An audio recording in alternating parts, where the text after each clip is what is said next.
Adjaratou Traoré, qui fait partie de l'école de Ibia Kissé, a fait un numéro pour flatter son patron Alassane Dramane Ouattara. Elle-même, elle sait que si on s'était écarté là, elle n'allait pas arriver chez Sagna.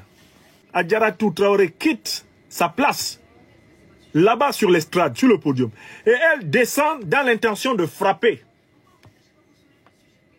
le député Guy Marius Sagna. Je dois dire que j'ai été particulièrement gêné par cette scène. Parce qu'en fait, Adjaratou Traoré voulait montrer à Alassane Ouattara qu'elle est prête à mourir pour lui. Et elle a profité de l'agilité des députés, des hommes et des femmes qui étaient là, qui l'ont empêché d'arriver jusqu'à Guy Marius Sagna. Parce que quand vous-même vous allez sur Internet, moi j'ai jamais vu directement Guy Marius Sagna, mais par ses images, Guy Marius Sagna est un homme en très bonne santé. C'est un homme solide. C'est pas un homme, il n'est pas connu pour agresser physiquement quelqu'un, mais il est connu pour être physiquement solide. Je me pose la question d'abord pratique. Adjaratou, elle se préparait à aller taper Guy Marius Sagna en se disant que Guy Marius Sagna se laisserait taper. Je pose cette question, hein. Adjaratou, est-ce qu'elle a été piquée par un virus suicidaire?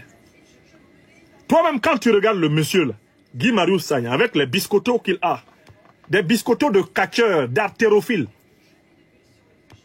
des biscottos de lutteurs traditionnels sénégalais, wallahi.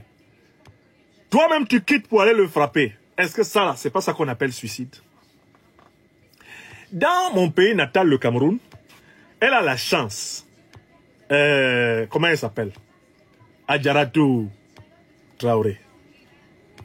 Cette femme-là a la chance. Dans mon pays natal, le Cameroun, quand tu te lèves pour aller taper quelqu'un dont on sait très bien qu'il est plus fort que toi, voilà, on te laisse passer. Parce que ce que tu cherches, il vaut mieux que tu ailles trouver ça là-bas. Quand tu commences, je vais le taper, on dit, ah, tu veux le taper? On te regarde, on le regarde, on voit que bon, tu seras puni. Dans mon pays natal, là, on s'écarte, on dit, va. Si maintenant tu vas là-bas et que tu réussis à le taper, on t'applaudit. On vous sépare. Mais si tu t'en vas là-bas et on t'allume, nous allons rigoler jusqu'à la fin des temps. Et si on voit quand même qu'on t'a trop allumé, on sépare aussi. Et on te dit, ah, ce qui est arrivé, c'est pas ce que tu nous avais dit.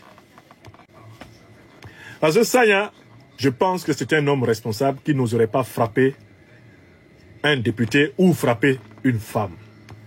C'est important. Mais il faut que vous sachiez que nous les hommes là, qui nous interdisons la violence envers les femmes, ça ne veut pas dire qu'il faut nous frapper. Hein. Voilà.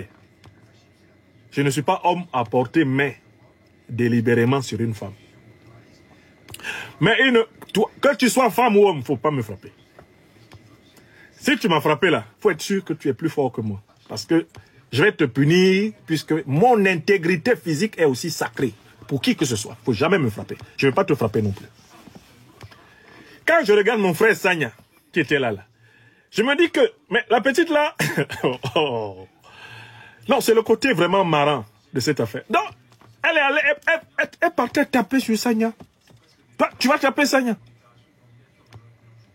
Francis Ganou, on lui demande comment il gagne sa vie. Il dit, je gagne ma vie en tapant les gens. Quand toi-même tu regardes Ganou, tu comprends. Il a le physique du métier. Mais Adjaratou, tu vas sur Sagna. Tu comptes sur quoi? Tu comptes sur quoi? Voilà les dangers de la pensée moutonnière ouattarienne. C'est-à-dire que Alassane Ouattara a tellement lobotomisé, il a tellement bouffé le cerveau de ses militants, que ceux-ci ont une idée fausse de leur capacité réelle. Adjaratou Traoré, c'est la grenouille qui se croyait plus grosse qu'un bœuf. Non, c'est pas possible. Bon, je conclus là-dessus. Écoutez, le spectacle que nous avons vu à la CEDEAO hier, de la part de Dame Adjaratou, est la preuve qu'Alassane Ouattara produit des êtres involués. Alassane Ouattara démonise les êtres humains, il dévalue les êtres humains.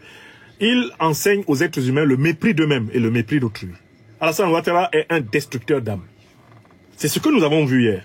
Et c'est la vraie raison de la violence de ces militants.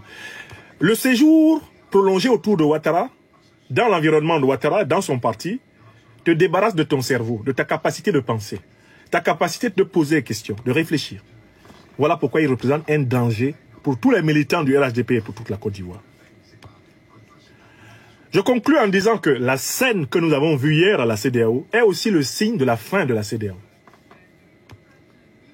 Le régime d'Alassane Dramane Ouattara tire à sa fin, mais la CEDEAO aussi.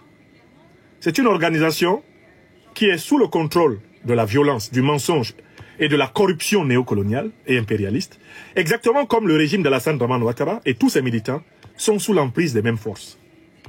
Tout ce qui a mal commencé finira très mal.